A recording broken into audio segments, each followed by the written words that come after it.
Hey crafty friends, it's Andrea from Prairie Sky DIY with another 5-minute magic maker. I love gift card holders.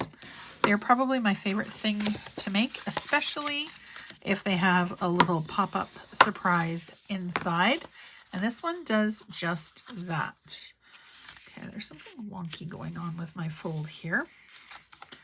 Not exactly sure what happened, but it's all right. We're gonna make it a little less obvious by just giving it a quick little trim, and then we'll get into it. All right, here we go.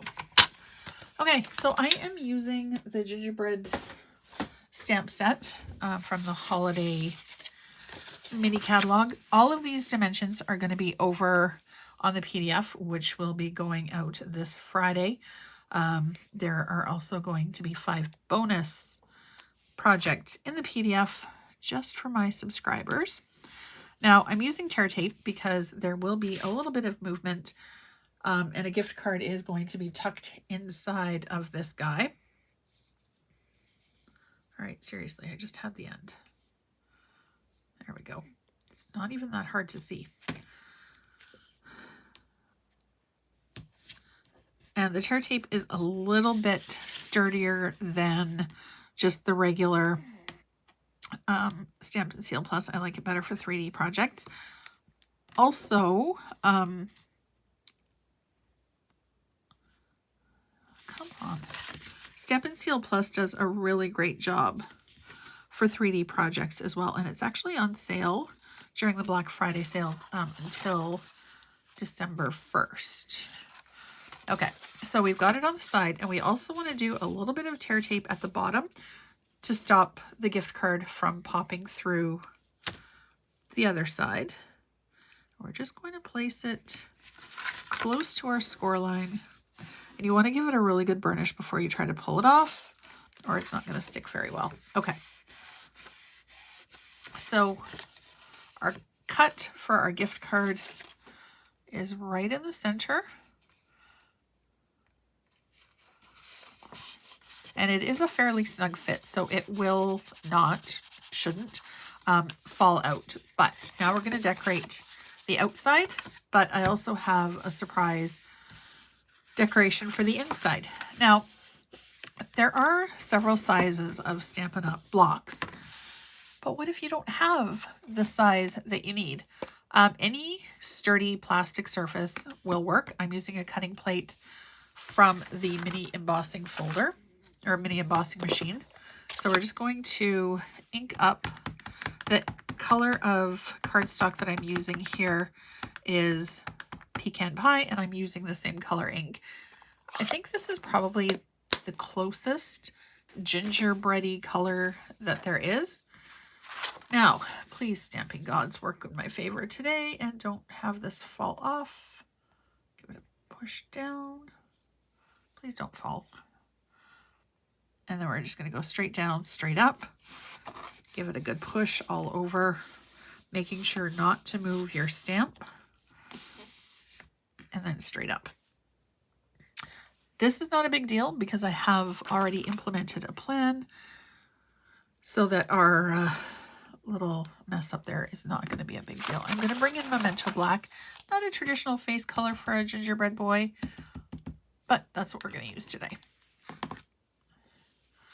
And let's see, about there is good. There's also a matching set of dies that go with this guy. Where did I put my sheet? Oh, well, I'll just put it with the gingerbread.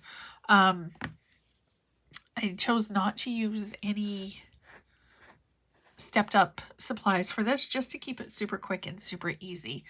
Now, I'm going with a little bit of a non-traditional color here. I've got Bubble Bath. And you'll see why I chose that color in just 1 second. The outside of this is kind of looking a little plain Jane, but it won't in a minute. So we're going to center this straight down, straight up, and then move this off to the side. Put that with our gingerbread boy so it doesn't get lost. cover up our ink pad so nothing bad happens. All right, so I am using the Turtle Designer Series paper again. I really am quite liking it for different kinds of projects. It just gives a nice little bit of a pop of color. It's kind of non-traditional, but it's still festive. You can use it for birthdays, Christmas, oodles and oodles of things. And we're just going to center.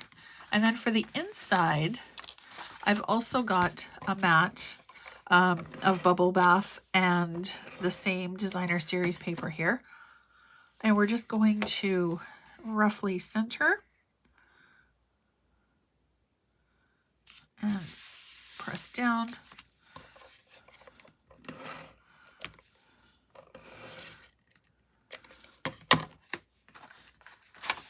Okay, move this off to the side, get this guy back, and then you can add a decoration. You can add another sentiment to the inside if you wanted to.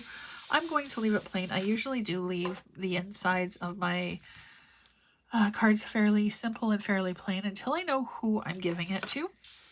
And then we're going to decorate the front by placing this right across our little gingerbread boy.